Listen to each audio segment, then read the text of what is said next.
Alors, j'allais vous donner la parole, Antoine, mais on va aller du côté de Matignon, écouter Marine Tondelier qui sort de chez le Premier ministre. C'est des rendez-vous qui sont longs et qui sont fastidieux parce qu'on doit se battre pour être précis, j'ai l'impression, avec un Premier ministre dont je rappelle que nous pensons et que nous pensons toujours qu'il n'a rien à faire là et que c'est quelqu'un du nouveau Front Populaire qui devrait être à sa place. Néanmoins, si nous venons, c'est qu'on pense qu'on gagne toujours à sortir de l'ambiguïté et à gagner en clarté. On aimerait bien comprendre où va ce Premier ministre, sachant que la discussion de politique générale est ensuite un coup près et que ce qui est dit, ce qui n'est pas dit n'est pas dit. Donc on essaye de comprendre ce qu'il va faire, puisque ce matin, il a fait une allocution dans la cour de Matignon, il nous a parlé du 49-3. Et donc, pour les parlementaires qui sont dans cette délégation, c'est un sujet qui est important. On ne vous cache pas qu'on l'a porté depuis longtemps, qu'on le demandait. Mais enfin, en tant que Français, on voit bien que ce n'est pas du sonnant et du trébuchant très concret pour leur quotidien en termes de pouvoir d'achat, etc. Et nous, ce que nous voulons, c'est du sonnant et du trébuchant. Et là, aujourd'hui, ce que nous donne à voir ces rendez-vous, c'est que c'est long, c'est que c'est flou, c'est que c'est fastidieux et qu'on voit qu'eux-mêmes sont dans une forme de tâtonnement. Ils n'ont pas l'air de bien savoir où ils vont. Alors, on a une très longue discussion sur la fiscalité pour essayer de comprendre où ils voulaient en venir. Et donc, on voit que sur la taxe Zuckman, pour eux, c'est non. Et vous savez à quel point nous y sommes attachés. Donc nous redemandons et nous redemanderons la taxe Zuckman et nous déposerons les amendements. Et on continuera à porter ce qu'on a déjà porté et fait adopter à l'Assemblée nationale. Mais on voit qu'ils sont en train de chercher, de cherchouiller dans d'autres directions. Et on leur souhaite bon courage, puisqu'on rappelle que c'est eux, du coup, à leur demande, qui sont au poste de Premier ministre. Et donc la charge de la preuve et de la responsabilité leur incombe à 100%. Puisque c'est eux qui ont décidé, malgré le vote des Français, d'être à cette place. Rappelons d'ailleurs que le fait de dire on se prive de 49.3 parce qu'on a compris qu'on n'avait pas de majorité, donc on va faire autrement, c'est ce que nous proposions, nous. Et que puisqu'ils y arrivent eux-mêmes, c'est qu'ils ont aussi acté qu'ils n'avaient pas de majorité. Et si c'est pour acter qu'on n'avait pas de majorité, on aurait pu nous nommer, nous. Cet argument-là de dire on ne peut pas vous nommer parce que vous n'êtes pas majoritaire, tombe. Bon, on a beaucoup parlé de fiscalité. Et puis ensuite, on a voulu parler de pouvoir d'achat, parce qu'on nous avait dit que les socialistes avaient tellement parlé de fiscalité qu'ils n'avaient pas eu le temps d'aller trop dans le détail sur le pouvoir d'achat. Donc on a été un peu insistant, c'est pour ça que ça a duré longtemps, avec la sensation de devoir leur tirer quand même les vers du nez. Hier a été faite une annonce sur le fait que les personnes en couple, sans enfants, qui touchaient chacune le SMIC, étaient imposables sur le revenu et que donc du coup on allait faire en sorte qu'ils ne le soient plus. Ensuite est sortie une contre-information en disant non, attendez, on s'est trompé, ces gens-là ne payent déjà pas d'impôt sur le revenu. Donc ça, par exemple, on avait envie de savoir, on a posé beaucoup de questions. Donc on nous dit maintenant on pourrait garder jusque 2200 €, mais le problème c'est que tout ce qui nous est dit est conditionné à un équilibre global en disant on cherche par là, on cherche par là, on cherche par là. Peut-être qu'on pourra faire l'un des trucs, mais pas tous. On doit redemander à Bercy, on doit calculer, on doit revoir évidemment avec le socle commun, on doit voir avec les syndicats. Et donc on a quand même la sensation que rien n'est prêt. Voilà. Donc ça, je pense, c'est une vraie sensation avec laquelle on sort. Et puis, une fois que tout ça a été dit sur la fiscalité et sur le pouvoir d'achat, donc cette impréparation, ce flou, il est quand même assez préoccupant pour une équipe qui est là depuis 22 jours quand même. Ensuite, nous avons été très insistants sur l'environnement, sur les sujets écologiques, dont vous voyez bien que M. Lecornu n'en parle jamais. Donc il aborde beaucoup de sujets via les collectivités. Alors il y a un moment, 1 milliard a été mis sur la table sur les collectivités, mais comme tous les chiffres qui ont été mis sur la table, on ne comprend jamais si c'est des ballons d'essai, si c'est testé et approuvé, si c'est vérifié. Enfin, on a beaucoup de mal à en savoir plus. Donc je compte sur vous là-dessus. Je sens que vous allez poser la question jusqu'à ce qu'on ait des réponses. Et puis sur l'environnement, voilà, on a posé des questions claires.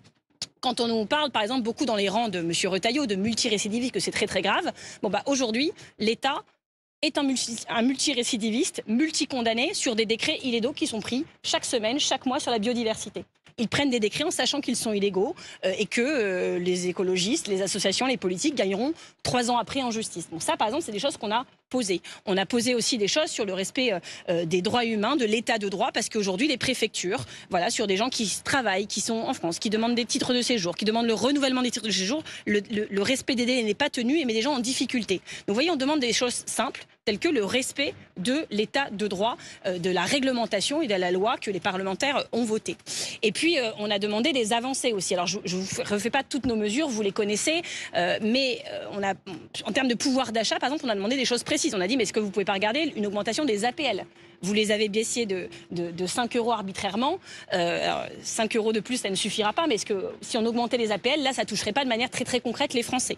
Est-ce qu'une indexation des salaires sur les prix, et quand je parle de salaire, je parle aussi des traitements des fonctionnaires, est-ce que ça, ce ne serait pas du sonnant et du trébuchant ? Donc on a vu, je vous cite quelques exemples, il y en a eu beaucoup, que sur ces mesures-là, ils écrivent sur leur feuille, on va regarder ça, mais sincèrement, on sort avec aucune garantie sur rien, c'est très flou, donc très très décevant.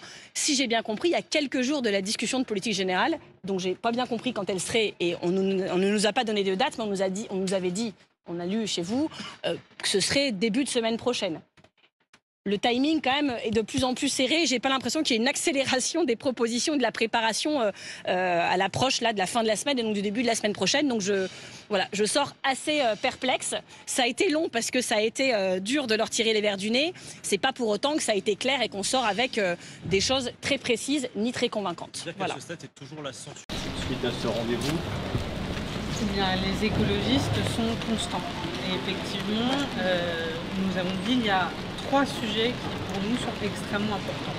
Le premier, c'est la justice fiscale. Le deuxième, c'est l'ambition environnementale. Et le troisième, c'est le respect de l'état de droit, et notamment du droit des personnes migrantes. Nous avons évoqué l'ensemble de ces sujets avec le Premier ministre. Premièrement, sur la fiscalité et sur les annonces budgétaires, on voit qu'il garde la trajectoire de François Bayrou, mais qui va l'emballer différemment en termes de communication. Sur les aspects de fiscalité, il a fermé la porte à la taxe Zuckman et il est plutôt dans un travail de continuité, tel que l'avait pu faire Michel Barnier ou François Bayrou. Par contre, je veux le souligner pour toutes les personnes qui ont manifesté ces derniers mois, la pression sociale qui est mise par les citoyens, par les économistes tels Gabriel Zuckman et par tous les parlementaires écologistes et de gauche, l'oblige à se confronter à la question des holdings, dire cet endroit où Bernard Arnault peut mettre son argent et être moins fiscalisé que vous et moi. Donc ça, effectivement, on voit bien que cette pression-là, elle peut fonctionner et qu'il faut continuer à la mettre en place. Donc ça, c'est la première chose quand même sur la fiscalité. On est dans la continuité et ils essayent de voir comment gérer un débat qu'ils ne pourront pas éviter sur la fiscalité des milliardaires. Le deuxième sujet, l'environnement. Écoutez, moi j'ai l'impression d'avoir un Premier ministre qui s'est peu penché sur le sujet. Quand on a parlé de la programmation pluriannuelle de l'énergie, il a fini par reconnaître qu'il n'avait pas encore eu le temps de s'y atteler. Pour nous, c'est extrêmement préoccupant. C'est une priorité, cette question du développement des ENR, c'est essentiel dans la lutte contre le réchauffement climatique. Et enfin, sur l'état de droit, sur le respect des personnes migrantes, sur finalement, est-ce qu'il va céder aux demandes de Bruno Retailleau, eh bien nous n'avons eu que du silence, un silence extrêmement inquiétant. Donc à ce stade, sur les sujets qui nous importent, les bougées sont extrêmement faibles. Sur la question du 49.3, oui, c'est une concession faite à la gauche et encore une fois, faite à tous ces Français qui manifestent. Nous voulons dire, il dit place au débat au Parlement, nous n'en avons pas peur, les écologistes, le groupe écologiste et social a fait adopter de nombreuses mesures, dont la taxe Zuckman. Si Sébastien Lecornu respectait le Parlement, la taxe Zuckman serait intégrée au budget, elle a été adoptée à l'Assemblée nationale. Mais la crainte qu'on a, et nous n'avons pas été rassurés, c'est cette alliance qui est en train de se former, le pacte entre les macronistes et le Rassemblement national. Là encore, nous n'avons aucune raison d'être effectivement rassurés sur le fait que nous ne voyons pas ce pacte se reconduire encore et encore et que le Rassemblement national devienne une béquille de la Macronie. Donc tout ça quand même pour vous expliquer pourquoi aujourd'hui, à ce stade, oui, Sébastien Lecornu n'a amené aucun élément qui pourrait ne pas amener à la censure. Notre rôle est d'être cohérent politiquement. Si c'est pour mener la même politique que François Bayrou, habillé de manière différente, habilement masqué, il n'y a aucune raison que l'on accepte.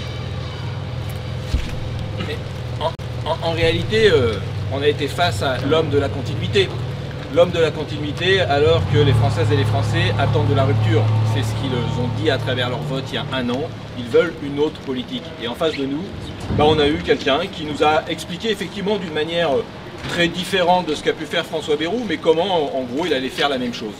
Et c'est ça qu'on avait en face. Alors, l'annonce du jour, c'est le 49.3. C'était une de nos demandes, c'était une demande qu'on a toujours eue, de remettre le Parlement au cœur. Donc très bien, soit de dire qu'il n'utilisera pas le 49.3 dans cette séquence.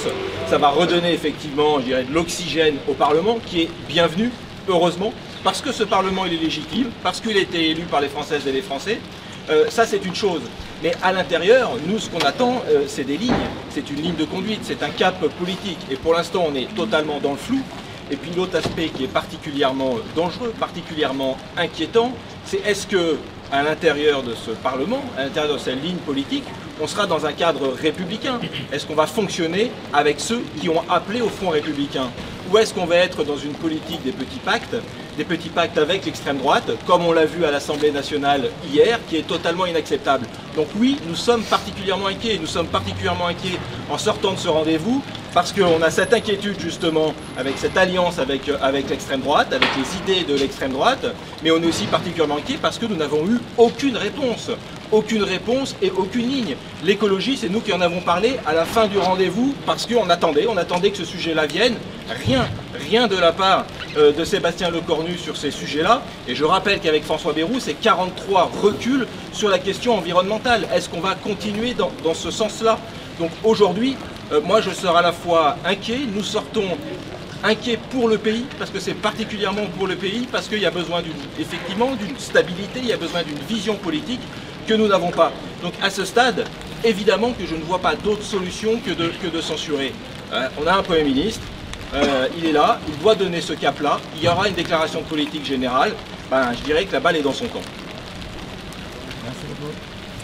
Oui, non, mais mes collègues parlementaires nationaux et la secrétaire nationale a bien suivi l'affaire. Moi, je suis député européen, je vais essentiellement parler de la question du Mercosur, non pas que ce soit le seul sujet européen, mais c'est celui qui va avoir des conséquences très vite, puisque la France va devoir voter au Conseil de l'Europe pour ou contre le Mercosur. Et mon inquiétude est très grande parce que le président de la République a viré sa queutille sur cette affaire, puisqu'il y avait une position très claire de la France contre ce Mercosur. Il commence à dire que s'il y a des clauses de sauvegarde, ces clauses de sauvegarde, c'est de la poudre aux yeux, c'est des fausses clauses de sauvegarde, s'il y a ces fausses clauses de sauvegarde, alors on pourrait donner notre aval en tant que Français sur ce Mercosur, ce qui sera un crime contre nos agriculteurs. Donc on n'a pas eu de raison, on n'a pas eu de réponse claire là-dessus, c'est le moins qu'on puisse dire, mais nous continuerons à porter ce combat.